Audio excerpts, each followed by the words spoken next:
Assalamualaikum warahmatullahi wabarakatuh. Bismillahirrahmanirrahim. Salatu wassalamu ala Rasulillah sallallahu alaihi wasallam.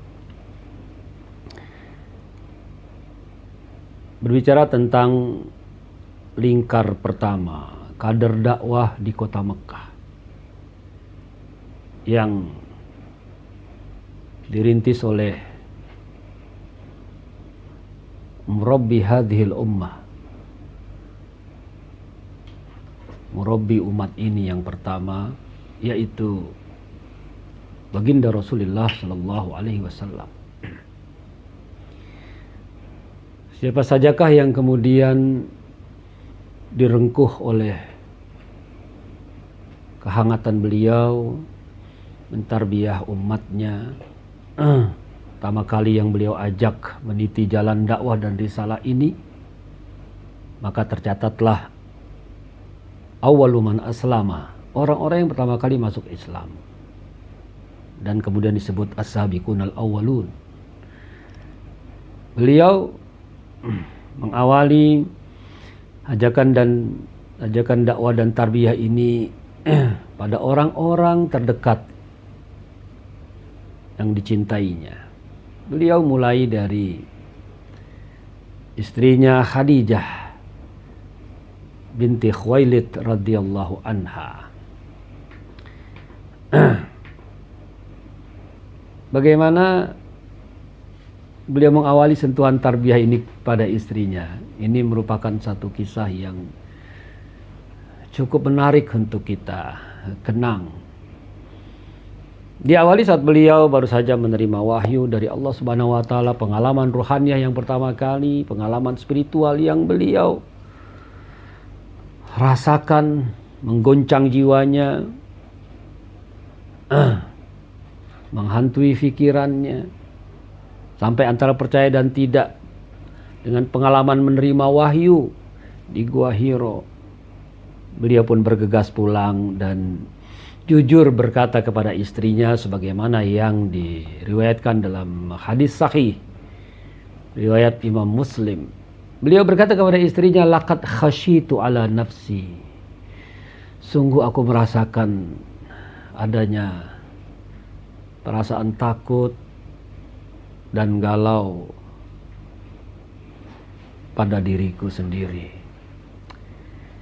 Maka kemudian dengan lembutnya Khadijah radhiyallahu anha langsung mengatakan kepada suaminya Rasulullah sallallahu alaihi wasallam, dia mengatakan, kalla abshir fa wallahi la yukhzikallahu abada.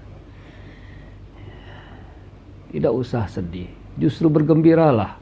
Demi Allah, Allah tidak akan menghinakanmu selamanya. Innaka latasilur rahimah. Engkau dikenal sebagai orang yang biasa silaturahim, wa taksibul ma'duma. Engkau dikenal orang yang selalu mengupayakan orang-orang yang sedang kesusahan dibantu, ditolong. Wa tut'imul kalla, memberi makan orang yang juga miskin papa. Wa taqrid dhaifa, engkau dikenal orang yang selalu memuliakan tamu siapa saja yang datang mengunjungimu. Wa tu'inu ala nawaibil haqq, engkau dikenal orang yang ringan tangan membantu siapa saja untuk bisa terpenuhi hak-haknya. Maka kita melihat Khadijah radhiyallahu anha adalah mutarabbiyah pertama yang ditangani oleh Rasulullah sallallahu alaihi wasallam dengan tingkat abqariyah, kecerdasan yang sudah menunjukkan begitu siap menerima dakwah dan risalah yang dibawakan oleh Rasulullah sallallahu alaihi wasallam. Bahkan kecerdasan Khadijah itu kemudian bisa memahami bahwa Rasulullah perlu penguatan, perlu ta'yid, perlu effort, perlu support. Maka Khadijah yang cerdas itu mengajak Rasulullah SAW berkemas-kemas menyiapkan pakaiannya untuk berangkat menemui pamannya Warakah bin Naufal, yang dikenal sebagai seseorang yang menguasai akhbar samawiyah, berita-berita langit. Maka kita bisa melihat Khadijah radhiyallahu anha ini merupakan kader dakwah yang luar biasa, yang seolah sudah betul-betul juga memahami, menangkap isyarat-isyarat da'awi, tarbawi yang dibawakan oleh Rasul sallallahu alaihi wasallam. Sampai beliau mengajaknya ke rumah pamannya Warakah bin Naufal dan benar mendapatkan penguatan, support, penegasan, pembenaran dari Warakah bin Naufal bahwa apa yang diterima oleh Rasulullah benar-benar merupakan wahyu dari Allah Subhanahu wa taala. Sampai Warakah kemudian mengatakan, kalau aku diberikan umur panjang melihat perjuangan engkau nanti, la ansuruka nasran muazzara, aku akan membelamu dengan pembelaan yang sungguh-sungguh. Nah, kita bisa melihat bagaimana ini awal sejarah pembinaan, sejarah tarbiyatul ummah yang dilakukan oleh Rasul sallallahu alaihi wasallam setelah beliau menerima wahyu. Kemudian ajakan dakwah tarbiyah, sentuhan dakwah tarbiyah terus berlanjut kepada orang-orang dekat beliau yang lainnya. Maka terpilihlah sahabat kolega beliau, teman sejawat dalam bisnis dan perniagaan, sering jalan bersama, bergaul bersama dan sangat dekat hubungannya, yakni Abu Bakar As-Siddiq radhiyallahu an. Dalam satu riwayat disebut bahwa Abu Bakar As-Siddiq ini nama aslinya adalah Abdullah ibnu Quhafah radhiyallahu anhuma. Kemudian mendapatkan julukan Abu Bakar diantaranya adalah libukratihi fil Islam. Karena Abu Bakar orang yang juga merupakan paling pertama kali menerima sentuhan dakwah Islam dari Rasulullah sallallahu alaihi wasallam. Abu Bakar termasuk salah seorang Hanif bin Hunafa'i Mekkah.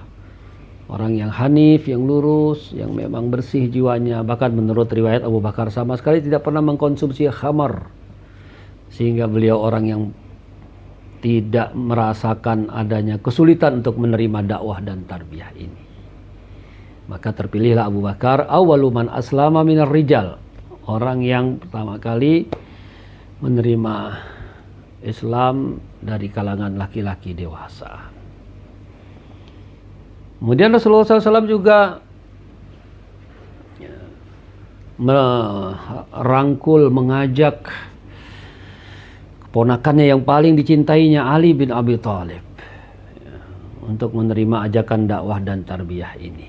Maka Ali pun orang yang sejak kecil bersama beliau, tidak merasa susah dan keberatan untuk menerima dakwah dan tarbiyah dari Rasul sallallahu alaihi wasallam.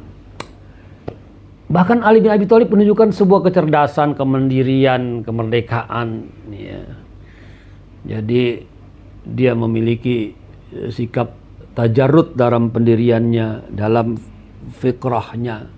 Dia tidak mau berada di bawah bayang-bayang siapapun. Dia sudah memiliki mabadi yang jelas, sebagai seorang remaja, anak muda yang merdeka sikap dan berfikirnya.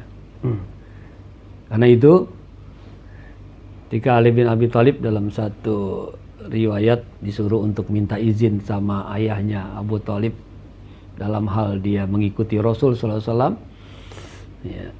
dengan ajakan dakwah dan tarbiyahnya ini, dengan masuk Islamnya ini, maka dengan lugas Ali bin Abi Thalib mengatakan, falima ista'dzantu abi, mengapa aku harus meminta izin kepada ayahku? Wallahu la yasta'dzinu hina yakhluquni. Sedangkan Allah nggak pernah minta izin kepada ayahku ketika dia menciptakan aku. Falima asta'dzinuhu li'a'buda man yakhluquni. Maka mengapa harus aku minta izin pada ayahku untuk beribadah kepada zat Allah yang telah menciptakan aku. Ini merupakan satu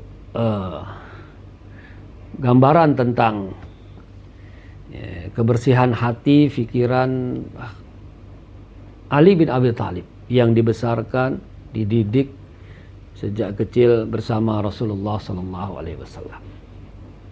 Maka tercatatlah Ali bin Abi Thalib awwalu man aslama minas sibyan, orang yang pertama kali masuk Islam dari kalangan anak-anak. Kalau bahasa sekarang dari kalangan Gen Z milenial. Itu luar biasa Ali bin Abi Thalib radhiyallahu anhu. Kemudian Rasul mengajak lagi yang juga dekat dengan beliau, yaitu Zaid ibnu Harithah radhiyallahu anhu, yang sejak kecil dititipkan oleh ibunya, tinggal bersama Rasul sallallahu alaihi wasallam, bermula dari keluarganya Khadijah, lalu kemudian menjadi hadiah kado terindah pernikahan Rasul dengan Khadijah adalah Zaid bin Harithah yang berstatus sebagai hamba sahaya waktu itu. Ya, yang kemudian dimerdekakan oleh Rasul sallallahu alaihi wasallam, dimuliakan, diberikan tempat yang terhormat menjadi manusia merdeka. Maka betapa Zaid bin Harithah pun memiliki hati yang tidak pernah terlepas dari keluarga Rasul dan dari Rasul sallallahu alaihi wasallam itu sendiri, sehingga begitu sangat dekat, melekat, sudah seperti bagian dari keluarga Rasulullah sallallahu alaihi wasallam. Nah, Zaid bin Harithah ini juga merupakan sosok orang yang dibina, ditarbiyah oleh Rasul sallallahu alaihi wasallam, dan kemudian mengukir sejarah kehidupannya ke depan menjadi syakhsiyah barizah, muntijah, jadi pribadi yang unggul dan betul-betul produktif untuk dakwah dan perjuangan, ya, membela risalah, memperjuangkan risalah Rasul sallallahu alaihi wasallam. Dan tercatatlah Zaid bin Harithah menjadi sosok seorang yang berhasil dididik, ditarbiyah, dibina oleh Rasul sallallahu alaihi wasallam, yang kemudian menjadi salah satu qaidul jaish, panglima pasukan ketika dikirim ke perbatasan Romawi pada peristiwa Mu'tah, yang kemudian qadarullah, Allah takdirkan Zaid bin Harithah menemui syahidnya dalam peristiwa tersebut. Dan kita kenal juga anak laki-laki dari Zaid bin Harithah ini, yaitu Usamah bin Zaid, menjadi penerus ayahnya dalam berjuang membela dakwah dan risalah, yang kemudian juga diangkat menjadi panglima tentara termuda di akhir masa perjuangan Rasul sallallahu alaihi wasallam. Sebelum akhir hayat beliau mengangkat Usamah bin Zaid menjadi salah seorang panglima pasukan juga.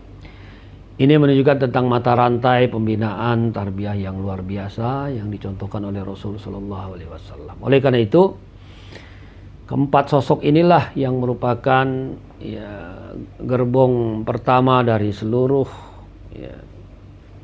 rangkaian mata rantai pembinaan dan tarbiyah yang dicanangkan, yang dimulai oleh Rasulullah sallallahu alaihi wasallam. Dari keempat poros inilah kemudian berkembang menjadi begitu banyak pengikut-pengikut dakwah dan risalah yang dibina, yang ditarbiyah oleh Rasulullah SAW dan juga oleh para sahabat-sahabat beliau di kemudian hari, merupakan gerbong kafilah pembinaan umat yang luar biasa terus berjalan. Oleh karena itu, semangat ini mudah-mudahan bisa memberikan inspirasi, memberikan motivasi kepada kita semua agar semangat melakukan binaul ummah atau pembinaan terhadap umat ini, memberikan edukasi yang terbaik, pendidikan yang terbaik, pembinaan yang terbaik, terus kita lakukan sebagaimana dicontohkan oleh Rasulullah sallallahu alaihi wasallam. Mudah-mudahan Allah memudahkan jalan kita untuk terus melakukan pembinaan dan kegiatan-kegiatan dakwah dan tarbiyah kita. Sekian dari saya. Barakallahu fikum. Assalamualaikum warahmatullahi wabarakatuh.